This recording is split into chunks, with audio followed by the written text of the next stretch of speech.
గత ప్రభుత్వం ఒక్క జలవనరుల శాఖలోనే 18,000 కోట్ల రూపాయల బకాయిలు పెట్టిందని జలవనరుల శాఖ మంత్రి నిమ్మల రామానాయుడు ఆరోపించారు. రాష్ట్ర విభజన కంటే జగన్ పాలనతోనే ఏపీకి ఎక్కువ నష్టం జరిగిందన్నారు. కొంతమంది అధికారులు ఇంకా పాత విధానంలోనే ఉన్నారని, ఉన్నతాధికారులు వ్యవస్థల్లో మార్పు రావాల్సిన అవసరం ఉందన్నారు.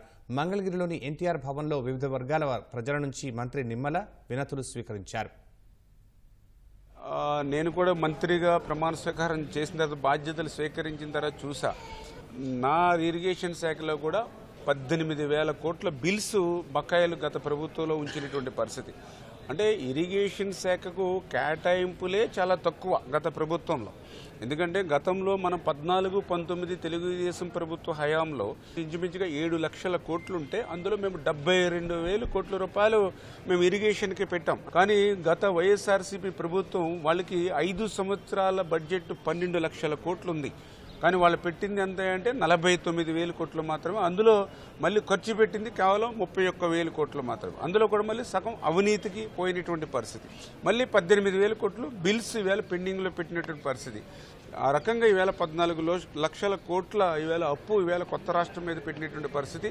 2014లో రాష్ట్ర విభజన వల్ల జరిగినటువంటి నష్టం కంటే 19-24 జగన్మోహన్ రెడ్డి పాలన వల్లే ఆంధ్రప్రదేశ్ రాష్ట్రానికి ఎక్కువ నష్టం జరిగిందనేది బేరీ చేస్తే నాకు అనిపిస్తున్నటువంటి పరిస్థితి. అంచేత ఇవన్నీ కూడా 1 by 1 ఒక్కొక్కటి కూడా కరెక్ట్ చేయాలి.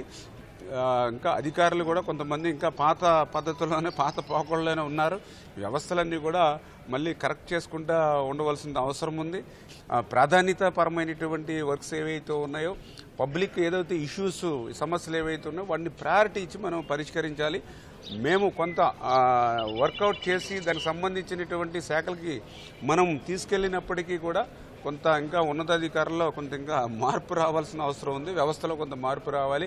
వాళ్ళు కూడా ఇప్పుడిప్పుడే నెమ్మదిగా సెటరేట్ అవుతూ ఉన్నారు.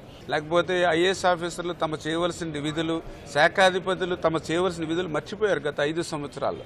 వైఎస్ఆర్సీపీ పార్టీకి ఊడిగం చేయడానికి, లేకపోతే వైఎస్ఆర్సీపీ చేసిన తప్పుల్ని చేయడానికే వాళ్ళ సమయం సరిపోయింది. గత 5 సంవత్సరాల్లో మరుగున పడిపోయినటువంటి ఆ యొక్క ఉన్నతాధికారుల సేవలన్నీ కూడా మళ్ళీ ఇప్పుడు చంద్రబాబు నాయుడు గారు ఒక్కొక్క వ్యవస్థని గాడిలో పెడుతూ ఉన్నారు.